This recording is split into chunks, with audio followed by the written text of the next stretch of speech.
certain amount of mobs, which is nice. I can't even comprehend some of the stuff he does.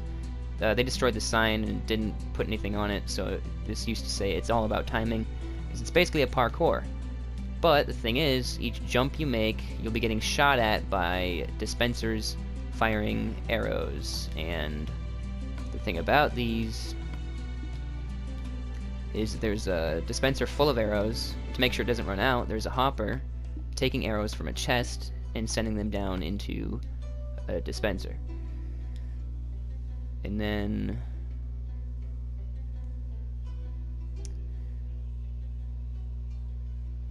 the unique thing about this trap is something I couldn't even tell how he did it. Again, you have to try and time your jump, but well, you're going to have to be focusing on timing your jumps correctly. I messed up there.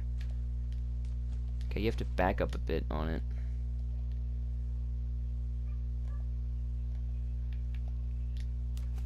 Okay, that is I think I broke something on that. Each thing, they used to all fire arrows, with the last one firing fireballs. But I'm going to switch them, like one will fire arrows, poison arrows, harmful arrows, different negative effects, and then fireballs. Each one fires at a different firing rate, so it's not like you're going to be able to, it would be easy, you know, just see it shoot, time the jump, and then jump again before it shoots. While you have to be trying to focus on timing your jump correctly to be able to make it successfully. Forgot to start flying. You're also going to have to deal with a different firing rate for each jump. And that's kind of nice. That's not supposed to be there. This one is this task too difficult for you. Basically, each one of these things does a different thing to you. And when they run through this, we're going to cover each one with a pressure plate. And when they step on the pressure plate, they get hit with whatever's in here. Like arrows dealing lots of damage. To about 70% of these spawn a mob. And then the mob walks around, stepping on other pressure plates, spawning other mobs. And I had a thing where the mobs started spawning for some reason and emptied some of these things. So yeah. Whoever makes it to the end first, or whoever makes it to the end with the most lives, is the winner. And they win some sort of prize. And we keep it updated. Like over here, this friendship test used to not be here. It used to be a pitfall, a hidden pitfall, but then everyone knew that it was there and knew how to avoid it. So this thing they won't be able to avoid as easily. I think we give them 1 life per trap. And then they have to try to make it to the end without losing all their lives. This one is where they would lose a lot of lives on, because it's like the more they hesitate and the slower they go, the more the more and more mobs that they'll have to go against, and they probably won't make it to the end while getting hit with tons of stuff. So we just, like, when we first opened the world, we found this village, and then we just started building stuff around it. So we can go visit all the tree houses of the boys. This is BZ's. BZ is really good in intricate design. He built all the tree houses. So he used tons of slabs, like these are half of blocks, and here's this one. His is about the same space as ours. The only difference is he has like ours have 2 floors each. And he basically separated them into different trees. But he also has 2 floors, so he designed them very well. We also have mailboxes that we just give each other gifts and stuff. That farm was not naturally spawned. BZ built that. If we come over here, this is Bryce's treehouse. I built the path. Well, added on to the normal path. This part was entirely built by me. This is Bryce's treehouse. You know, go up here and stuff. He built a water elevator, which is kind of tedious. And then also has bamboo on top. He built an underground area. Me and him are the only ones who have built an underground area. He has mushrooms, 2 mushrooms, and tons of mushrooms. Basically, when you use a bowl on a mushroom, you get mushroom soup instead of milk.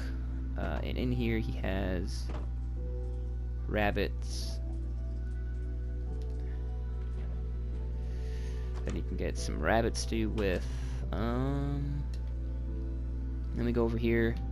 Mine is the highest in elevation. That's the gauntlet. I can go to that in a sec. Might have to make multiple videos of this, because our world is big and expansive, and I want to get some more videos of this. They removed Facebook, the ability to share PlayStation videos to your Facebook, so now I'm going to have to upload them to my YouTube and then share the YouTube video to Facebook. So that's now what I'm doing. I have my treehouse, you know. I'm not going to go into the other guy's treehouse just because I didn't ask before. Mine is made of acacia wood because red is my favorite. Got all my stuff. I have like an open balcony thing. I have a lot of farms. I have sugarcane, beetroot, wheat, some cauldrons. Down there I have cows, sheep, pigs, chickens that haven't loaded in yet. I've got fish.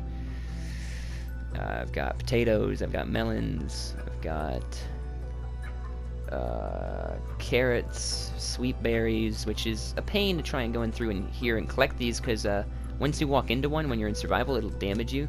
So you got to be careful. And then I got pumpkins. This is Bub's treehouse. It was originally going to be Hungry's, but Hungry has been mischievous. So we kind of have him in a small place right now. Bub put a bunch of picture frames down, which is limiting the amount of item frames we can have in the world. He has a lot of dogs. I would like for Bub to come back on the world, but I don't see that happening anytime soon. Again, the only people who are able to play during the week are me and Bub. He's homeschooled. I just might have free time during the week. And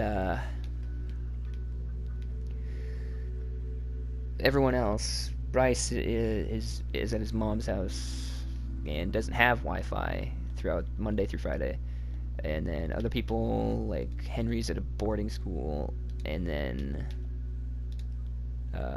BZ's rarely on. It's not guaranteed that he'll be online every weekend. Most of the time we see him online, it's usually one of his family members using his account. This is the capital, like the central continent, which is this, and then the northern continent far over there, can't even see it, that's how far away it is Death's house. This is the capital because it has our underground base. I have slime blocks, and then basically in here the leader of, we have different emperors or leaders or whatever you call it over each continent. I am the current leader of the central continent, so the leader would live in here. We have an underground base down here, and that we have 3 rooms down here. Each room was built by me, but things added on to it were different stuff. This is the map room. I didn't do anything with the map. BZ built the map. See, down here it's an empty mountain, but we have our biggest structure that we've ever built over there, which the map hasn't been updated yet. So over here's not updated yet either. So we have some like new buildings that you'll have to update in order to see on the map. That's the siege house. The reason why it looks so weird is because I had to build an artificial mountain around it. Over here, if we go here, this is Infinity Mine. You can get any ore or, you know, prismarine or diorite, anything you need in the game. Just come over here and mine the crap into the wall. Eventually, when you go deep enough, you'll find red concrete. In some places you'll find red concrete, in other places you won't find red concrete. Red concrete would say, hey, stop mining, there's nothing behind it. Like down here, for example, Jesus, there's red concrete. That means, hey, there's no more behind the red concrete, so don't be mining it. And basically we built this entire world in creative, but we've switched it over to survival. The only time creative is used is to build new buildings or to restock. Like here, I go to creative, say pick block. That's not one that I should have pick blocked.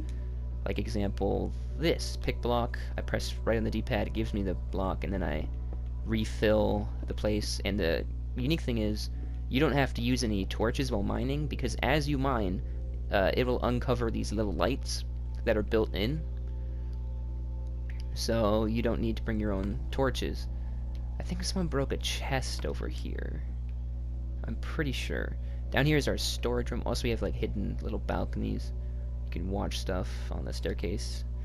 But also, if you look down while going down, it looks like you're going up. So This is the storage room built by me.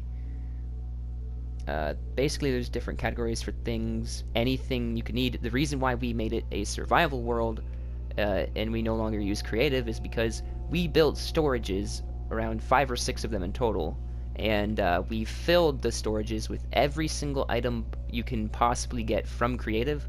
So therefore, we don't need to go into creative mode. We just come down to the storage and get whatever we need, like the signs. This is the redstone and travel tab. You can have anything you need from the redstone tab in creative. This is any armor you need of any variety. Wait, someone emptied this? Or maybe I didn't fill it. And we got tools and stuff, anything you could need. Someone took a pickaxe and put it in redstone. Hungry is the mischievous one because he steals stuff thinking we wouldn't notice, and it kind of ruins the fun. Like, we build this stuff to give everyone a fun time, and then he just comes in and steals something. Like the tank class for the second gauntlet, he stole some of the food. And well, we've had to repeatedly confiscate stuff from his house because he has been taking overpowered items from creative, which is why he's no longer allowed to have creative. Over here, the gauntlet. This gauntlet here. What we have here is basically it's kind of like a death run. In here we have a death.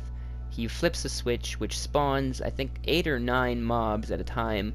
Then you can come over here, you pick a certain class like the fireman, heavy hitter, tank, medic, archer, berserker, distance maker, and then you use teamwork to make your way through. This is a small room, by the way, so it's kind of linear, like just grind. That's where we get XP and mob loot. Is this way, and then back here, whoever's flipping the switches is able to tell which one spawns. Like this strip spawns like 8 mobs, and they're all zombies and skeletons. And then we have pretty much every mob that we can get, and we made a 2.0 version of this, which is our biggest building, and it's over here in the west, which is this thing right here. And each room I think is like 20 something by 20 something. We have different conditions to fight in to make us better. I think there's like 7 rooms maybe. There's a forest, like a really thick forest, an completely underwater room, kind of like a nether type thing. Then we have complete pitch black room, and then we have like a desert thing, and then we have tons of small, like close quarters rooms, and one of them spawns 4 creepers. So you have to go in there, shut all the doors, be in a small condensed room, and then have to fight mobs in close quarters. That's why it's pretty difficult. We have classes here, like the tank, archer, fireman, distance maker, brute, medic, mage, dark mage, and we're gonna get someone with either wolves or like a horse of some kind. Each spawner is activated a certain amount of times, depending on which difficulty you want to play on. But I can come here and show a little bit of this. Just at the first room. And in each room is a barrel, and it has things that are really useful for the next room. Like this one has potions of water breathing that you could use in the next room, and if you get 30 seconds to find the barrel. Yeah, with any mobs that spawn in here, they also have to fight, just naturally that they spawn. And we could have a video of us going through that and battling through that. Again, it's just got to get enough people coordinated to hop on at one day.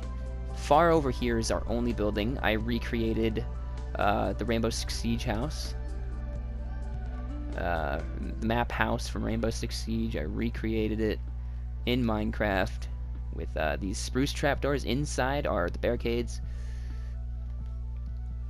I recreated it from just, random Siege gameplay and sort of memory, like hatches and stuff.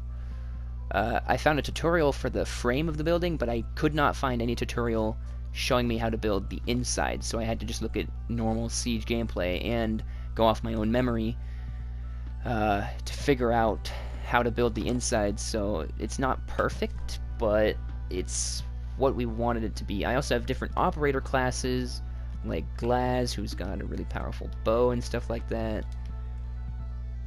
And then we also have a storage vault right over here. And then I think I'm gonna save this video here and start up another one.